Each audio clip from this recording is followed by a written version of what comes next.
गुरुदेव, जय गुरुदेव। बाबा जी का यह उद्देश्य विश्व गुरु हो भारत देश, हाथ जोड़कर विनय हमारी हो जाओ सब शाकाहारी।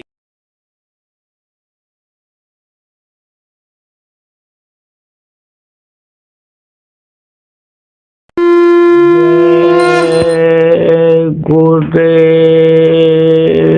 अब डगमग डिगमिग कायंत हुआ, अति निकट दूर का पंथ हुआ।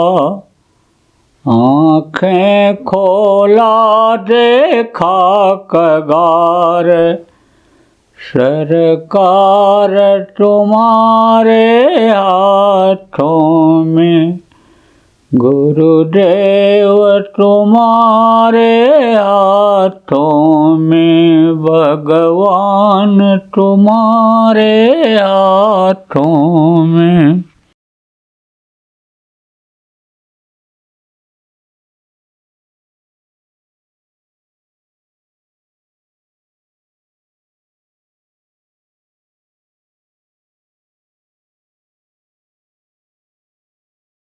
तो कर्मों को कौन रहता है? गुरु बिन मैलो मन को धोई। कपड़ा गंदा हो जाए आपका तो आप साफ कर लोगे, शरीर गंदा हो जाए आप साफ कर लोगे, गाड़ी घोड़ा गंदा हो जाए आप साफ कर लोगे, लेकिन अंतरात्मा को कैसे साफ करोगे? और अंदर अगर मैल रहेगी तो ना तो आप यानी समझो देवताओं का दर्शन पाओगे, ना अपने घर की जानकारी कर पाओगे। जब अंदर में मैल को धोने वाले समर्थ गुरु मिल जाएंगे, वो मदद कर देंगे, तो इसी मनुष्य शरीर में ही प्रभु का दर्शन आपको हो जाए, फिर तो कहीं जाने की जरूरत ही नहीं रह जाए। और मिले भी प्रभु इसी मनुष्य शरीर में, अगर मिले न होते तो कबीर साहब कैसे कहते कि ज्यों तिल माही तेल है, ज्यों चकमक में आग, और तेरा साईं तुझ में जान सके सो जान। जैसे चकमक में आग होती है, बाहर से नहीं दिखाई पड़ती है, आप ये समझो राख को हटाओ तब अंदर में दिखती है। जैसे जो तिल माही तेल, तिल के अंदर बहुत तेल होता है, अलसी के अंदर, तिल के अंदर बहुत काफी तेल होता है, सरसों से ज्यादा तेल होता है, लाही से ज्यादा तेल होता है, लेकिन वो दिखता नहीं है। जब उसको पेरते हैं कोल्हों में तब तेल दिखाई पड़ता है। ऐसे ही प्रभु इस अंदर में आए, लेकिन दिखाई कैसे पड़ेगा, मिलेगा कैसे? उसके लिए युक्ति करनी पड़ेगी। कहते हो युक्ति से मुक्ति मिलती है। देखो घी कहाँ रहता है?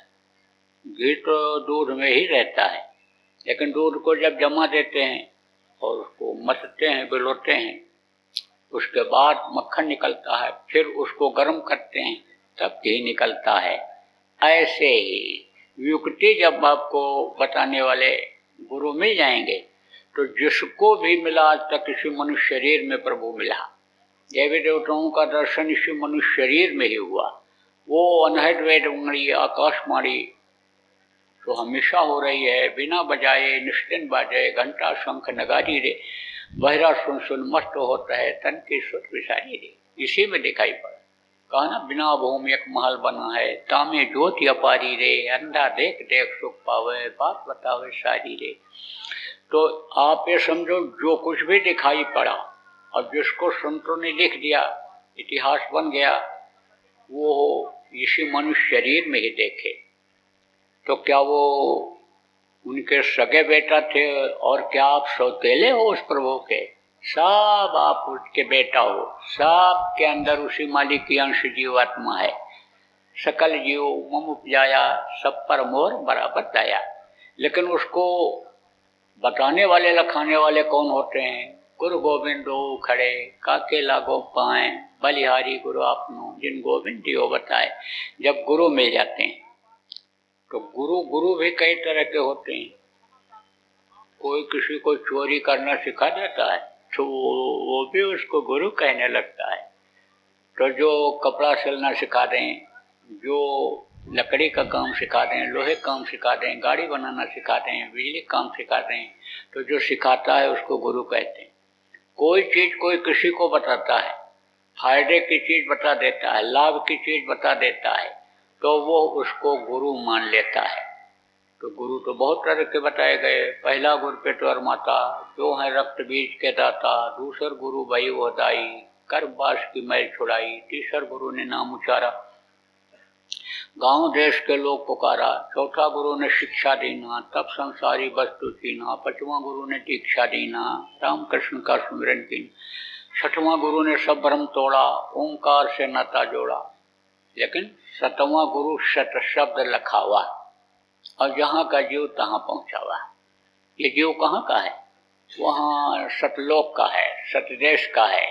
जब यह वहाँ पहुँचेगा तब इसको सुख मिलेगा, नहीं तो वहाँ से उतरने के बाद तो दुख ही झेलता रहा। तब इसको मुक्ति मिलेगी, तब इधर का आना जाना मृतलोक का बंद होगा। और नहीं तो लौट लौट 84 आया, लौट लौट करके फिर इसी में आना पड़ेगा। आप लोग भी पहले कहीं थे पिछले जन्म में, आपको नहीं पता है, लेकिन कहीं थे, तो लौट लौट करके इसमें आना पड़ता है। चाहे स्वर्ग और वैकुंठ में ही रहे, क्योंकि पूरे छेड़े मृतलोक के स्वर्ग और वैकुंठ के ऊपर भी लोक हैं। आप ये समझो कि ईश्वर लोक है, ब्रह्म लोक है, पार ब्रह्म लोक है, सत लोक है, अलक लोक है, अगम लोक है, नामी लोक है, लेकिन वो नहीं जा सकते हैं। वहाँ रास्ते नहीं है उनके। है तो 17 तत्वों का लिंग शरीर, आपका 5 तत्वों का है, लेकिन वो जा नहीं सकते हैं। पूर्ण छेड़े मृत्यु लोके। तो कोई स्वर्ग वैकुंठ में ही रहे होगे, लेकिन मनुष्य शरीर में आपको आना पड़ा है। जन्मने की पीड़ा, माँ के पेट में 9 महीने रहने की पीड़ा आपको बर्दाश्त करनी पड़ी है। लेकिन जब यह जीवात्मा सतलोक पहुँच जाएगी, तब इसको मुक्ति मोक्ष मिल जाएगा। फिर यह नीचे नहीं उतरेगी, फिर यह सुख के सागर में पहुँच जाएगी।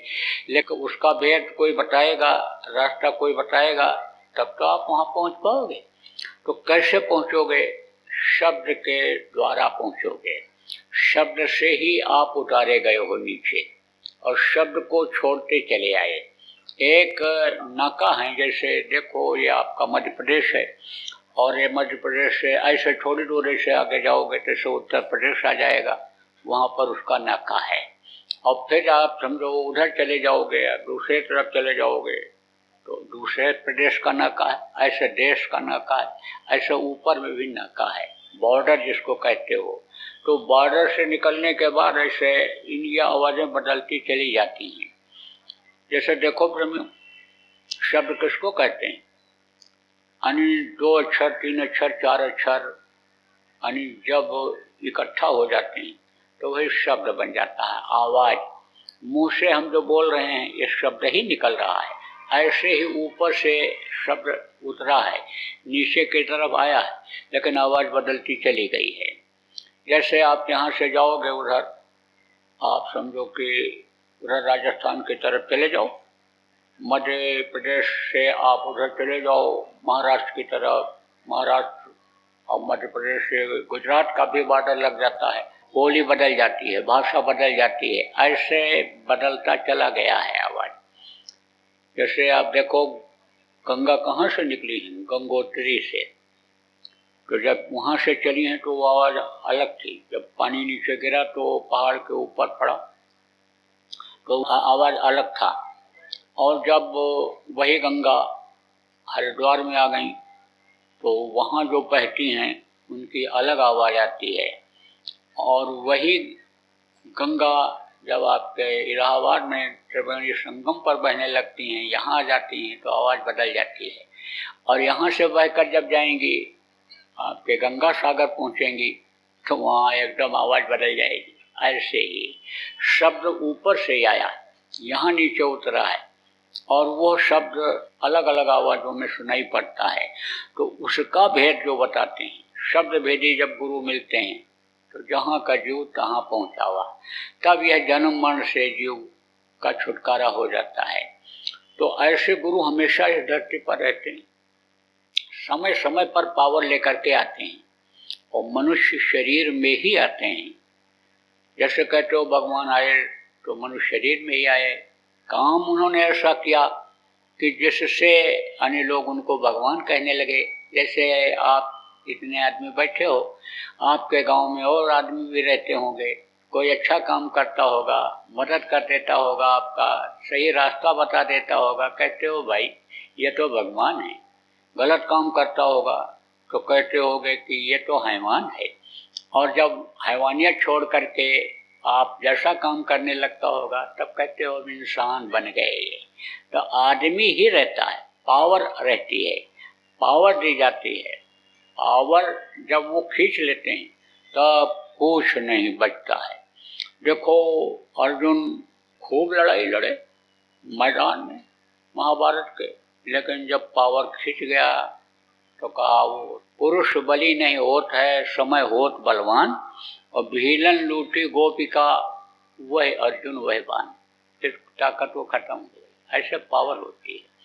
पावर जब शरीर छोड़ने को होता है संतों को, महापुरुषों को, तो वो दूसरे को दे के जाते हैं। आप ये समझो संत हमेशा दूसरे को अपनी पावर दे करके गए। तो यह मनुष्य शरीर में ही आते हैं, और जब भी आते हैं तो उपदेश करते हैं। संत तो यही बताते हैं कि भाई ये जो तुम्हारे अंदर जीवात्मा है, ये समझो परमात्मा की अंश है, ये तुम्हारा घर नहीं है। इसी घर को, जिस घर को अपना कहते हो, बाप दादा कहते कहते चले गए, ये घर मेरा, ये घर मेरा, ये घर मेरा, उनका नहीं हुआ, कैसे होगा? ये जमीन जो जोतते हो, देखो कितने लोग जोते बोए खाए और चले गए। यहाँ पे तो कोई चीज तुम्हारी है ही नहीं। ये तो सब तुमको छोड़ना पड़ेगा। तुम्हारा घर, तुम्हारा वतन तुमसे बहुत दूर हो गया। अपने घर चलने की तैयारी करो।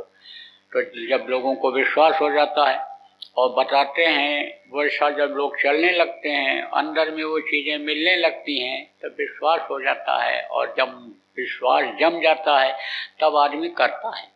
विश्वास नहीं जमेगा तो आदमी नहीं करेगा। कह करके, सुन करके एक कान से दूसरे कान से निकाल देगा। वहीं जहाँ सुनेगा वहीं पला झाड़ करके चला आएगा, घर तक नहीं लाएगा। तो विश्वास तब होता है कि जैसे हम कहते हैं बर्फ ठंडा होता है, बर्फ के ऊपर आप हाथ रखोगे तब कहोगे हाँ ठंडा होता है, नहीं रखोगे तो क्या पता चलेगा।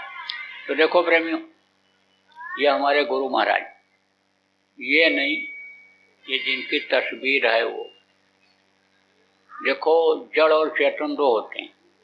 जीवात्मा चेतन है, शरीर चेतन है, जीवात्मा इसके अंदर है। तो जब चेतन से चेतन की पूजा करते हैं तब वो चेतन मिलता है। ये देखो मिट्टी जड़ है, पत्थर जड़ है, पेड़ जड़ है, आप ये समझो ये कागज जड़ है, ये सब जड़ हैं। लेकिन तस्वीर की पूजा करते हैं, तस्वीर को प्रणाम करते हैं, श्रद्धा है, भाव है। संत मत में फोटो क्यों लगाया जाता है? इसीलिए लगाया जाता है गुरु का ध्यान कर प्यारे, बिना इसके नहीं छूटना। सबसे पहले गुरु की पूजा की जाती है। देखो वंदो गुरुपद कंज कृपा सिंधु न रूप हरि महामोहतम पुंज जास वचन कनिका। उन्होंने पहचान भी बताया कि सुर गुरु पद नख मणिगण ज्योति और सुमिरत दिव्य दृष्टि ही होती। पैर के अंगूठे के अगले हिस्से को याद करते ही दिव्य दृष्टि खुल जाए। आत्म चक्षु नेत्र जिसको कहते हैं, जो इन्हीं दोनों आँखों के बीच में तीसरी आँख है वो खुल जाए, वो खोल दे, वो समृद्ध गुरु हुआ करता है। देखो आँख बंद कर लो तो अंधेरा हो गया, लेकिन अगर अंदर की आँख खुल जाए तो फिर तो अंधेरा कहीं है ही नहीं।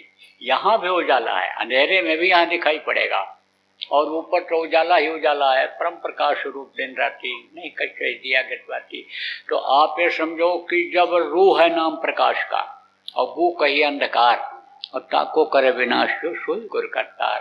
यानी जब समर्थ गुरु मिलते हैं जो अंधेरे से प्रकाश रोशनी की तरफ ले जाते हैं, तब उस संसार में प्रकाश की नगरी में यानी यह जीवात्मा जा सकती है। तो प्रेमियों, फोटो लगाने की जरूरत भी नहीं पड़ती है।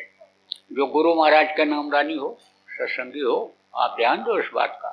फोटो की जरूरत आपको नहीं रह जाएगी। कब? जब अंतर में गुरु का दर्शन आपको मिलने लग जाएगा। जब ध्यान लगाओगे दर्शन हो जाएगा, तब फोटो के दर्शन की जरूरत क्या पड़ेगी? तो क्या आप नहीं कर सकते हो दर्शन? कर सकते हो, लेकिन जब गुरु के आदेश का पालन करोगे। गुरु महाराज देखो बराबर प्रेमियों कहा करते थे, सुमिरन ध्यान भजन करते रहो, गृहस्थी का काम करो, लेकिन गृहस्थी में फंसो नहीं। गृहस्थी में रहते हुए 2 घंटा 24 घंटे में से समय अपनी जीवात्मा के कल्याण के लिए निकालो। तो आप लोग सुमिरन ध्यान भजन रोज करो, गुरु की पहचान अंदर में हो जाएगी। देखो जब पहचान हुई रानी इंद्रुमती को, कबीर साहब के शिष्य थे, और पहचान हुई, साधना किया उसने, देखा यही सब कुछ कर रहे हैं, यही चला रहे हैं, तब बोली आप हमको मृत्युलोक में बता दिए होते कि मैं ही सब कुछ हूँ, तो मुझे इतनी मेहनत क्यों करनी पड़ती।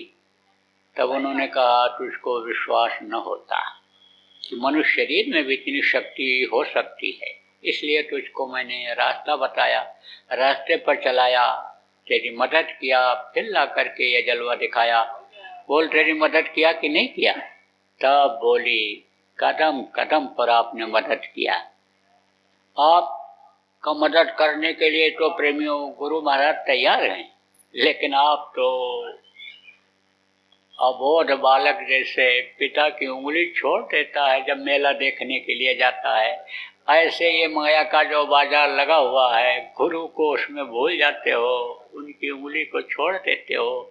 एक बार अंदर में उनको अपना हाथ पकड़ा दो, एक बार वो हाथ पकड़ लेंगे तब फिर आपको नहीं छोड़ेंगे। लेकिन ये कब होगा कि जैसे रानी इंद्रुमती ने कहा था कि एक बात मैंने आपकी केवल याद रखा, जो हमको दुनियावी झकोले से, अंदर के लोगों के झकोले से बचाती हुई और ला करके यहाँ आपके सामने पेश किया। क्या वचन? कि गुरु माथे पर राखिए और चलिए आज्ञा माए, कह कबीरता दास का 3 लोक बहनाएं। गुरु अगर सामने रहें तो गुरु को सब सम्मान की दृष्टि से देखते हैं, गुरु को सब मानते हैं, तो गुरु के सामने झूठ बोलोगे, बेईमानी करोगे, कोई चोरी व्यभिचार करोगे, कोई गलत काम करोगे? जब ये सोचोगे कि गुरु हमारे सामने हैं, गुरु देख रहे हैं जो मैं कर रहा हूँ, गुरु सुन रहे हैं जो मैं बोल रहा हूँ, तब आपकी बोली बदल जाएगी, आपका खान पान, चाल चलन, विचार भावना आपकी बदल जाएगी।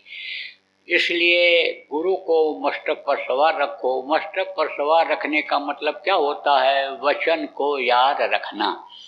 गुरु ने जो वचन दिया, जो वचन यानी आपको बोल करके गए, उस वचन का याद रखो। तो वचन ध्यान सुमिरन प्रेमियों जो पुराने लोग हो करते रहो, तो गुरु महाराज के नामदानी हो, लगातार करो, दिखाई पड़े सुनाई पड़े न पड़े, लेकिन आदेश का पालन तो करो। 2 घंटा बैठना शुरू तो करो। आप तो घाट ही छोड़ देते हो, कहा गया पड़ा रहा है दरबार में, धक्का धनी का खाए, और कभी तो गरीब नवाजई, जो दर छाड़ न जाए, डर मत छोड़ो। भजन ध्यान सुमिरन आप करते रहो। न मन लगे तो सेवा करो। देखो मन कहाँ जाता है, खाने की तरफ, सोने की तरफ, घूमने की तरफ, किधर जाता है? तो शरीर से सेवा करो, सारे अंगों से सेवा करोगे तो सारे अंग से जो पाप बन गए होंगे, पाप सभी अंगों से बनते हैं, देखने से भी पाप बनते हैं, सुनने से भी पाप बनते हैं, बोलने से भी पाप बनते हैं। आप ये समझो निंदा सुनने से, निंदा करने से, आत्मा को कष्ट देने से सब पाप बनते हैं। तो शरीर को फिर अच्छे काम में लगाओ कि जिससे वो कर्म आपके कट जाएं और आपका मन जो इधर उधर इस शरीर को ले जाता है, और राजा बन गया जो इस शरीर का, और शरीर से पाप कराता है, दुख झलवाता है, वो मन आपका ढीला पड़ जाए। तो देखो प्रेमियों, जैसा मैंने बताया हमारे गुरु महाराज समर्थ संत थे, पूरे संत थे, और इन्होंने बहुत से लोगों को नामदान दिया, रास्ता बताया और रास्ते पर चलाया, मदद करके मंजिल तक पहुंचा दिया। अब वो इस दुख के संसार में आने वाले नहीं हैं, लेकिन जाने से पहले मेरे लिए आदेश दे करके गए थे कि पुराने लोगों की यह संभाल करेंगे, नए लोगों को नामदान देंगे। सब जगह नामदान देता हूँ, जब तक ये शरीर चलता रहता है तब तक बराबर चलता रहता हूँ। जब हिम्मत हार जाती है तब फिर रुक जाता हूँ, सुस्ताता हूँ। जब फिर यानी जो तकलीफ चलने फिरने से, हवा पानी से बढ़ती है, जब ठीक हो जाती है तो फिर चल पड़ता हूँ। और जहाँ भी जाता हूँ सब जगह नामदान देता हूँ।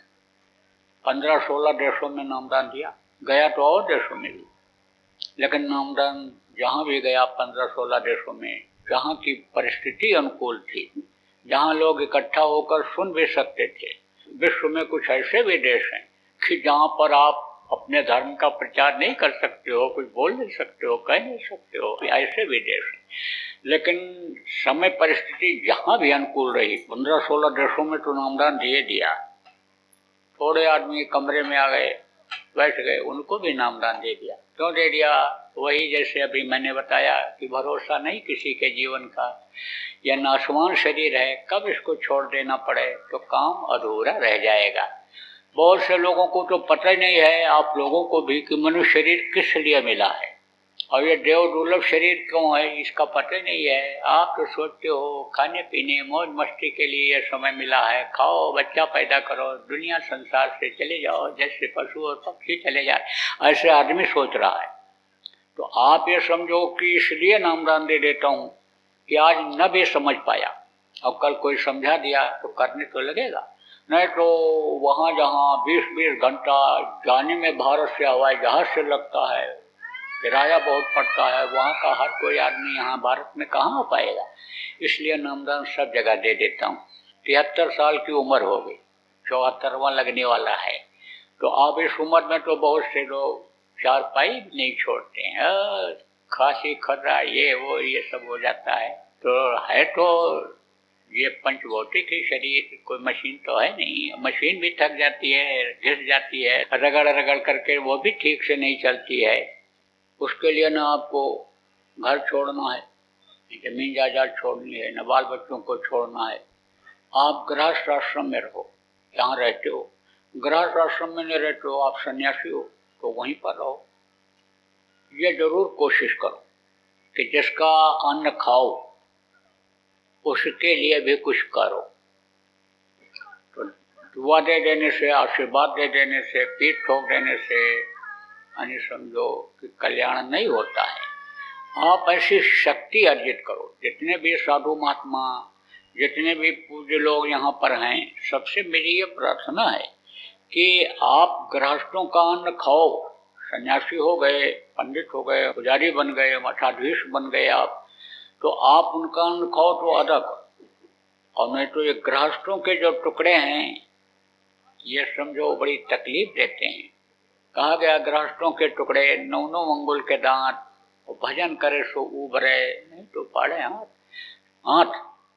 शक्ति अगर अर्जित अंदर से नहीं करोगे तो आपका दुआ आशीर्वाद एक तो फलेगा नहीं उनको, और वो तो श्रद्धा बस, प्रेम बस, भाव बस यानी आपसे प्रार्थना करके चले जाएंगे। उनको तो कुछ न कुछ फायदा हो जाएगा क्योंकि आप धार्मिक स्थान पर हो, लेकिन आप खाली हो जाओ। आपने जो त्याग किया, घर छोड़ करके आए, जो यहाँ तपस्या कर रहे हो, शरीर को तपा रहे हो, जला रहे हो, जो भी कर रहे हो, आपके आत्मा को नुकसान होगा, फंस जाएगी। तो देखो, अब जिसका आपको न घर छोड़ना, न जमीन जायदाद छोड़ना, न बाल बच्चों को छोड़ना, क्योंकि आप लोग गृहस्थ इसमें ज्यादा हो। इक्का दुक्का सन्यासी हैं, बाकी गृहस्थ आप ज्यादा हो, तो गृहस्थ आश्रम में ही रहो। आप समझो कि आप अपना जहाँ खाते हो वहीं पर खाओ, जो समाज बिरादरी में खाते हो, और जहाँ अपने लड़का लड़की का शादी ब्याह करते हो वहीं पर करो। न आपको घर छोड़ना, न जमीन जायदाद छोड़ना है, न बाल बच्चों को छोड़ना है। आपको तो कुछ छोड़ना है ही नहीं, वहीं पर रहो। लेकिन 2 घंटा समय भगवान के भजन के लिए निकालो। सीधा सरल रास्ता भगवान के भजन का बताता हूँ, बल्कि भगवान के मिलने का बताता हूँ। इसी घट में, घर में घट दिखलाए दे, सदगुरु परम सुजान कहा गया। घर में घर गुड़ दिखलावे, पंच शब्द बतलावे। जितने महात्मा आए, संत आए, पूरे सब कुछ न कुछ लिख करके बोल करके छोड़ गए हैं। ये तो उदाहरण इसलिए दे रहा हूँ कि आपको विश्वास हो जाए। तो आप कुछ मत छोड़ो, जहाँ रहते हो वहीं रहो। देखो हमारे यहाँ तो कोई भेदभाव नहीं, हमारे यहाँ तो इंसान और इंसानियत वाली बात है, क्योंकि भगवान ने न हिंदू बनाया, न मुसलमान बनाया, न सिख बनाया, न ईसाई बनाया, न ब्राह्मण क्षत्रिय वैश्य शूद्र बनाया, न ये और उपजातियाँ बनाई। उसने तो इंसान बनाया है। सबकी हड्डी एक जैसी, सबका मांस एक जैसा, सबका खून एक जैसा, टट्टी पेशाब का रास्ता सबके एक जैसा ही है। भोजन सबके लिए शाकाहारी एक जैसा ही बनाया। तो आप ये समझो उसके यहाँ भेद नहीं। जीवात्मा सबके अंदर एक ही जैसी है।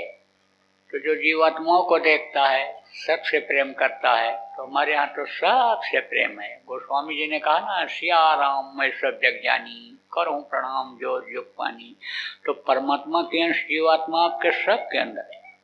लेकिन अभी मैं अगर कुछ और ज़्यादा बोलने लग जाऊँ तो अभी सच बोलता हूँ, सही बात कहता हूँ कि भाई जातिवाद, भाईवाद, भतीजावाद, कौमवाद, एरियावाद, भाषावाद, आतंकवाद, इसमें मत फंसो।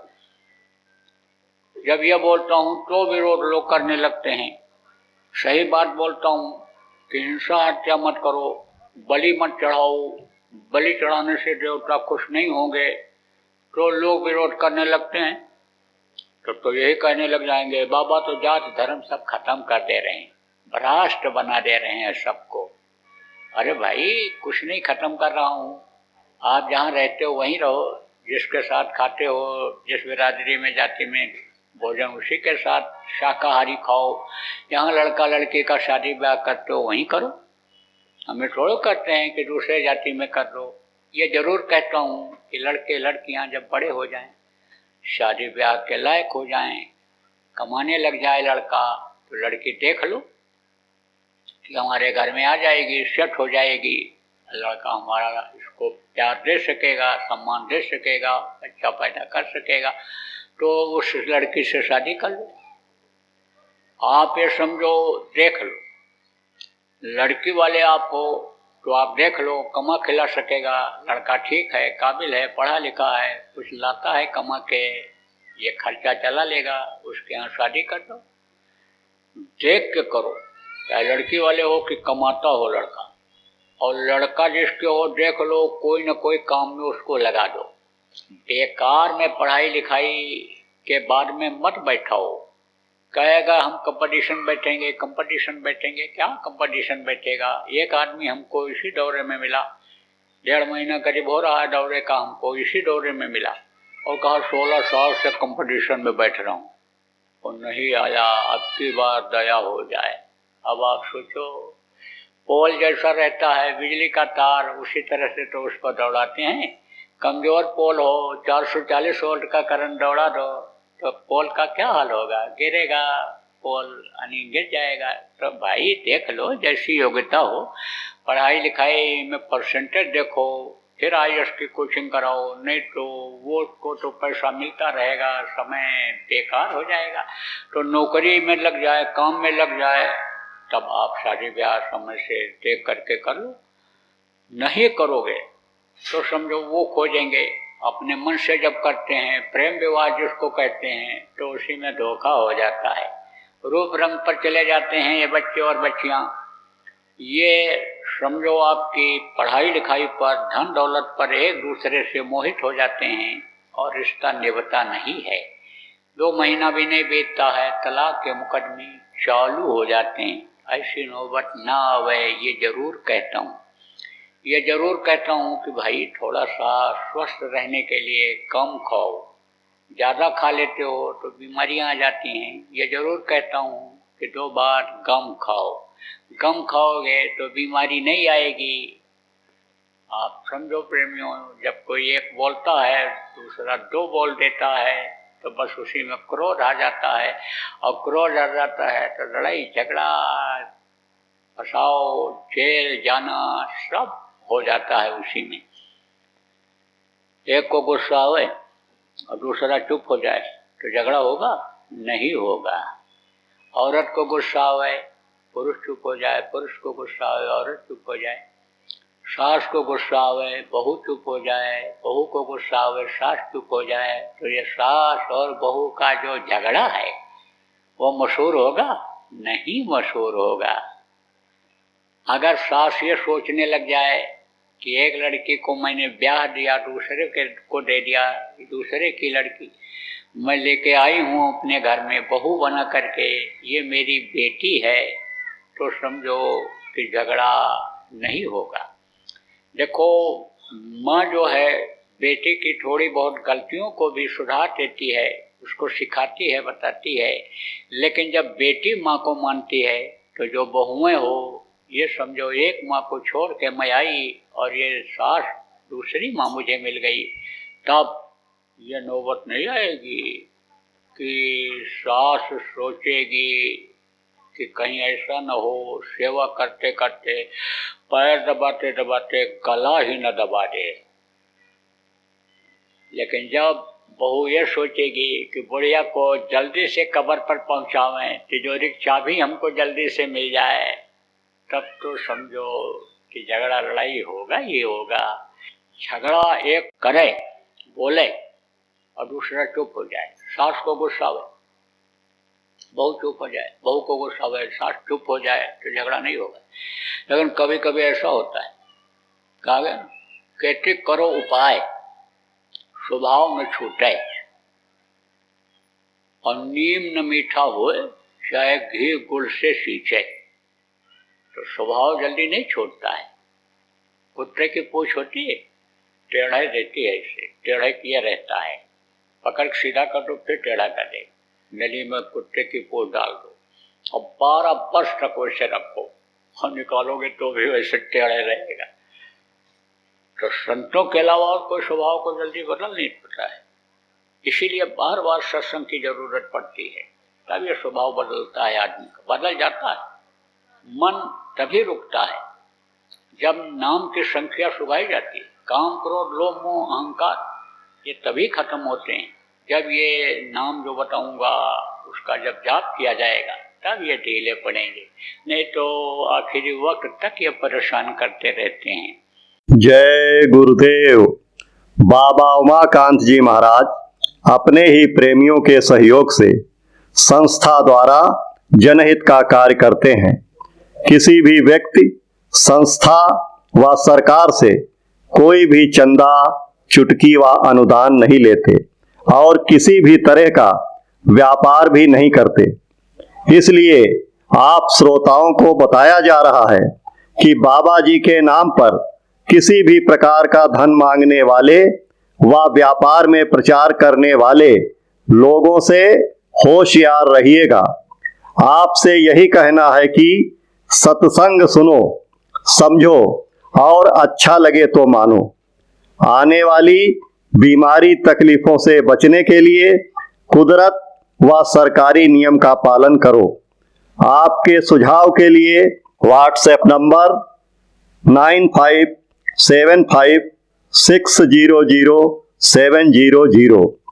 जय गुरुदेव, जय गुरुदेव। जय गुरुदेव, जय गुरुदेव, जय गुरुदेव, जय जय गुरुदेव।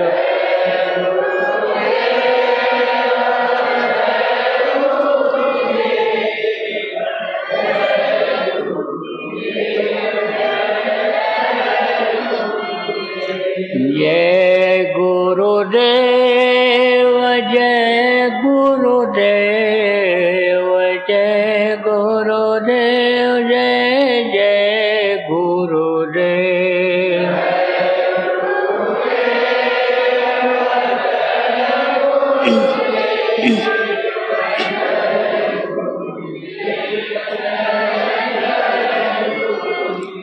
जय गुरुदेव, जय गुरुदेव, जय गुरुदेव, जय जय गुरुदेव।